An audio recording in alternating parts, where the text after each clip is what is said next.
Hello, everyone. Welcome, Teresa, Tamara. Thank you. Thank you.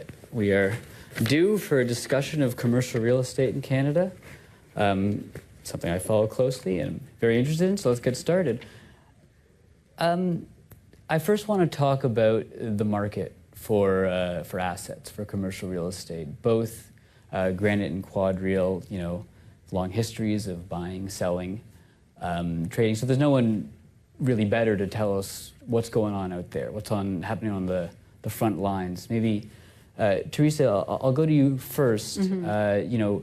Granite specializes in industrial properties, mm-hmm. which was one of the hottest parts of the commercial real estate market through the pandemic, as everyone was shopping online. They needed places yep. to have those goods delivered to and from. But what's it look like now? Yeah.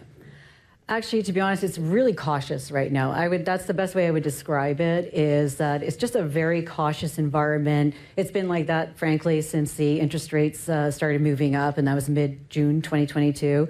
That's really impacted transaction volumes, investment in Canadian real estate. Despite the really strong demand, there's no doubt like the fundamentals of Canada, which has been discussed quite at length today, especially in the morning, about the whole immigration and what impact that has. I mean, obviously that has a demand for multifamily. It impacts industrial in a significant way because all those people need to buy goods, and that impacts, the distribution of goods and supply chains coming in. Because of the price uncertainty, it's really had an impact on transaction volumes. Nobody wants to transact. They're down probably below less than half of what they were during the pandemic. And that's because no one can agree on price. And I actually heard a good phrase, like it's the years of the staring contest. It's literally the buyers and sellers, frozen because they can't get to an acceptable price. Anybody that is transacting, typically, I mean, they're needing to sell assets that are unfinanceable anymore, or they're funds that are performing poorly. So everyone's just holding on. And I can speak to ourselves like at Granite. We have literally been pencils down since summer of 2022. So that's really having an impact, but that doesn't mean that demand's not there. I mean, there's demand for the commercial real estate, specifically multifamily and industrial and retail, certainly good retail. I think the office, by sector, it's obviously very varied, and, office is suffering, and maybe I'll let you speak to that, Tamara, because I know you have some investments on that. So it's really having an impact. And I'll make a comment about the REIT sector, because obviously we're a public company, unlike QuadReal. We've suffered. I mean, there's been a real direct correlation between, bond rates and the REIT sector. So 2022 was a dismal year. So the TSX Cap REIT index had a minus 17% return versus, the total composite index of like around 2%. This year, we're not faring much better. It's minus 14% this year versus, the composite of 2%. So REITs have been punished, and it's been very difficult. So that's having an effect on our equity and our inability then to grow in any way, because we can't access equity. Will valuations for industrial properties have to come down in Canada from the lofty valuations they reached? It's interesting. Yes, the right answer is yes. Have we seen the valuation adjustments that should be taken? No. And I think there's some resistance there. I mean, I know for ourselves, we've definitely moved our cap rates up on our valuations. However, for sure, there's been an offset with the rising rents. Industrial rents have done extremely well. They're starting to slow down. So, like last year, I think the average increase was about 30%. And this year, it's decelerated to about 10%. And now it's kind of leveling off. And I think there's some conversations that, at least on the industrial rent side, that we are sort of hitting a plateau. I mean, Vancouver's at $20 a square foot in industrial.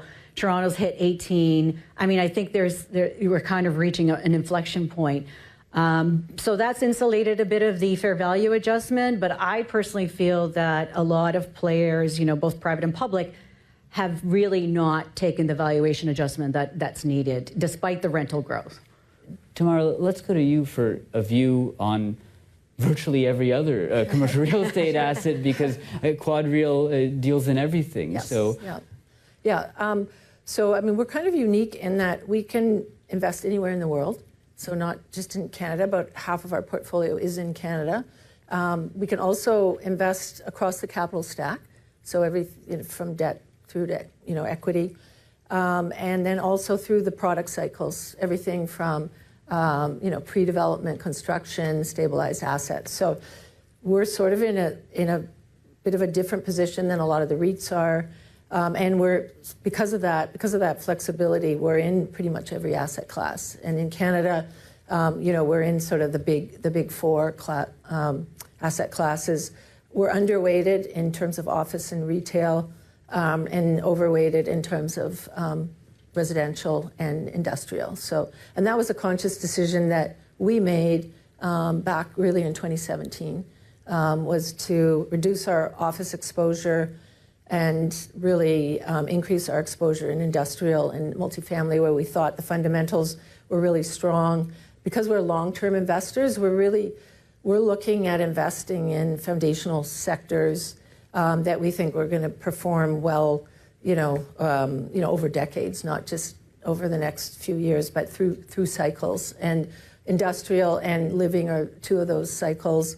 And then alternatives is another area that's really been growing. If you look at sort of what's happened even in the last 10 years, we're seeing alternatives really increase. It used to maybe make up less than 5%. Now it's getting into the 20% range. And it's everything from student housing, health and life sciences, manufactured housing, self-storage, cold storage. So, and some of those alternative asset classes are counter-cyclical or defensive, let's call it defensive. So really, not as connected to what's going on in the economy, like student housing, for example.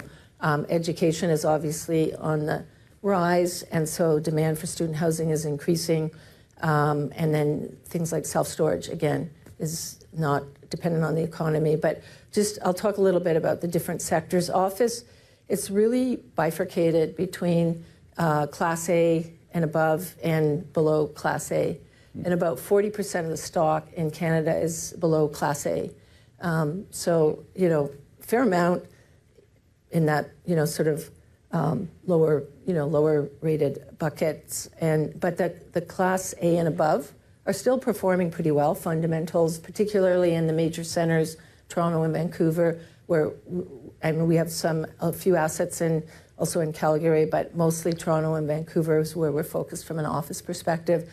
And those markets are still doing fairly well. We have seen a decline in valuations there. Cap rates have gone up, over the last year, so we've seen valuations come down a bit there. But leasing volume is still hanging in there, and we've seen it picked up in the last kind of 3 months or so. But it's for those buildings that everyone wants to be in. Retail is really two ends of the spectrum. Designers and then sort of the more value end are doing well in terms of retail. It's that middle sector that's a little bit more challenged, but grocery anchored retail continues to do well. Obviously, you've talked about industrial, and then in terms of living, there's just, as we've talked about this morning, shortage of housing, just not enough rental stock or single family stock. So we see that doing well into the future, just given the demand. Briefly on office before we move on, you say Class A is actually holding up pretty well in the big cities. Class A and above, like Class A, single A, double A, and triple A. Triple A. And what about the other stuff? Yeah, that's the other. Where are valuations on those? Yeah, that's where we've seen cap rates increase the most, and just a lack of liquidity.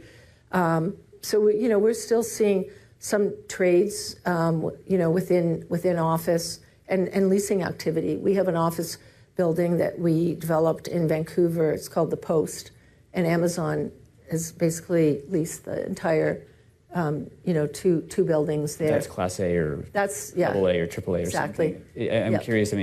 What will become of Class B, Class C? Yeah, it's an interesting question. I think we could see some conversions happening in those buildings because they're in suburban locations. For instance, we could see some of that. I think eventually the valuations will get to a point where, they'll stabilize and we'll see some interest again. But I think, until we see that happen, we're not going to see any new supply in the office sector, for the foreseeable future. Like I think, for at least another economic cycle or even beyond. So I think eventually demand and supply will come into check, even on that B and C side of things. But I think there'll be some disruption before we get to that point. But if I can make a comment too, but I think even though rents are holding up, I think though the costs in order to maintain those leasing levels and rents, I think are going up. So your net effective rents or the net effective rents of the office sector, I think are coming down. And the CapEx requirements and the amenities that are required to be, the enhancements required to those buildings in order to make them, Class A and leasable, I think are costing more. And I think that's got to be factoring into the valuations as well. I mean, the cost, it brings us nicely to the next point I wanted to talk about, which is development, something both your companies are engaged in. So given interest rates where they are, what's your approach to develop? I'll start with you, Tamara. Okay. So I mean, we're currently developing in Canada and outside of Canada as well. And we look at it from a very long-term perspective. So we're continuing on with those developments. We also own a fair amount of land. So we're really working on entitling those land parcels for future. So there's value in doing that. You can create value. A lot of our cost basis in the land that we hold is quite low because we bought it, a long time ago. So, I mean, eventually we'll develop it. But we do have developments on the go, both on multifamily condo development as well as industrial as well. And one of the things I would, two comments quickly before I turn it over to Teresa. I mean, the cost of financing. I mean, most of development is financed through construction financing, and that's not as available and more expensive. So that's kind of impacting new developments for sure. And then, the replacement cost. Right now, you can buy properties, cheaper than you can develop. So there's a cycle right now where I think we're going to see a little bit less development, and as cap rates go up and prices come down on some of the other sectors, we'll see people buying stabilized assets and doing less development, and then that'll shift around when interest rates come down. So sort of the projects you have on the go, you're going to finish. We're going to finish, but you're not.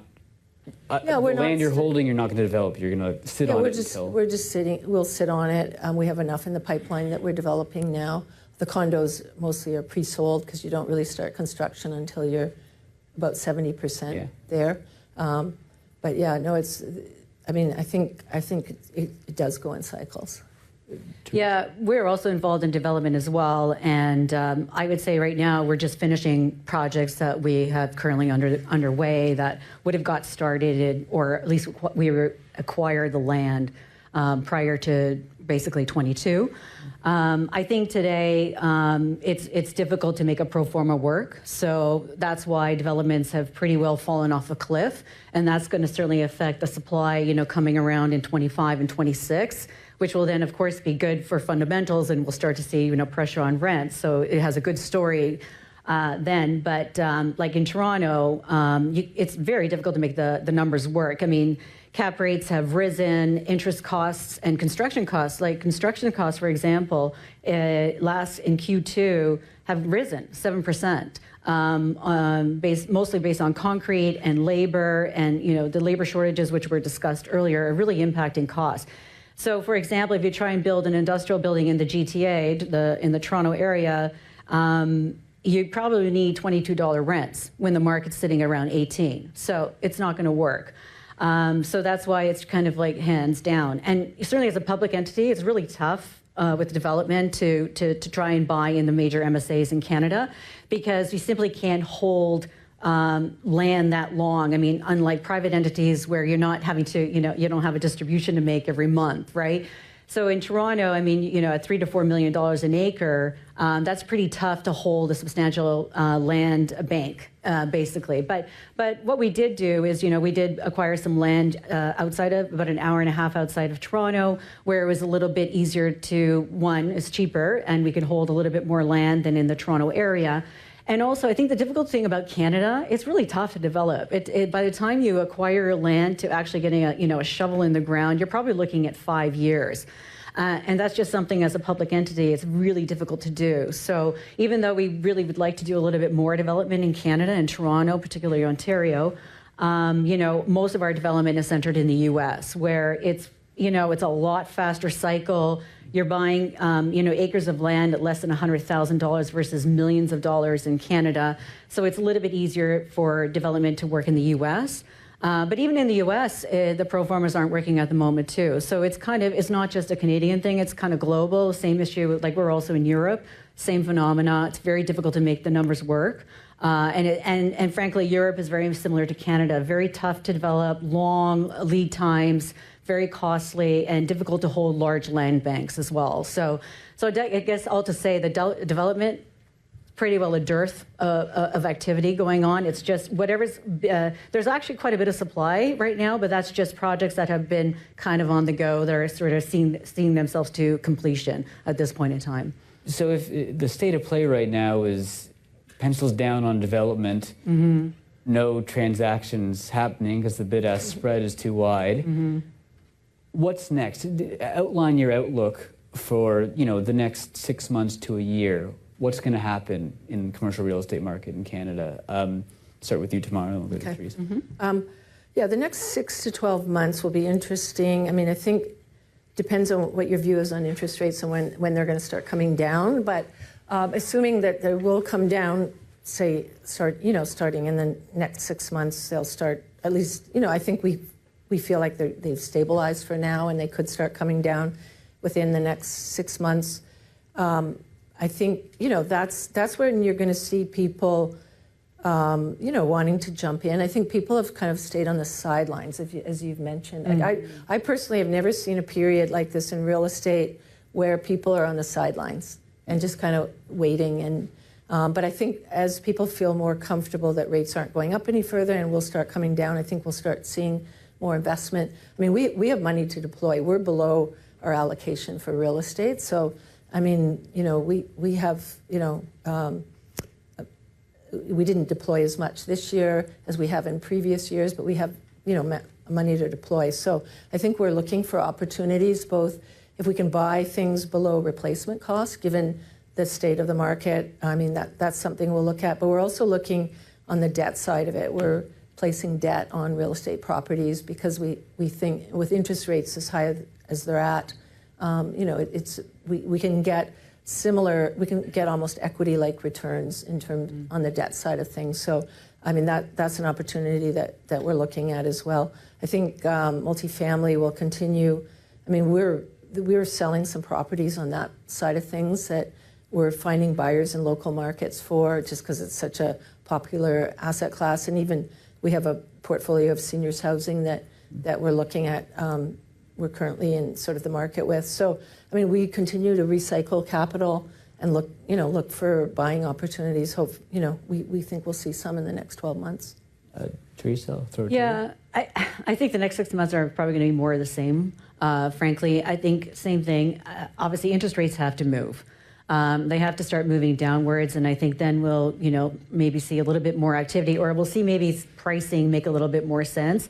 But right now, I mean, at least for us, it's going to be more of the same. It's just kind of pens down. It's all about capital preservation, maintain a conservative balance sheet. We have a lot of liquidity, and we're waiting. And, it's interesting, we were hoping, we thought we would see a little bit more distress in the market. We have not seen that. So that's been an interesting phenomenon. Even in the U.S., it's been the same thing, so same as Canada. So for us, it's really just waiting until when pricing asserts itself where it needs to be, and then we can start transacting. But we're certainly ready for it. But I think, our pencils down approach and capital preservation approach was the right thing to do, because I think had we jumped in late 22, and we would have probably seen some valuation losses and made some mistakes there. So we made the right decision to wait, and I think we're ready, and we've got the liquidity to move when the market's ready to do it. But we're not going to buy at unreasonable prices that don't make any sense. But when financing costs come down, I think the numbers will start to make a lot more sense, and we'll start seeing transactions, and we'll be jumping right in there with everyone else. Okay, that's a exciting note to end on. So thank Yeah. you both, and Thank thank you. everyone here.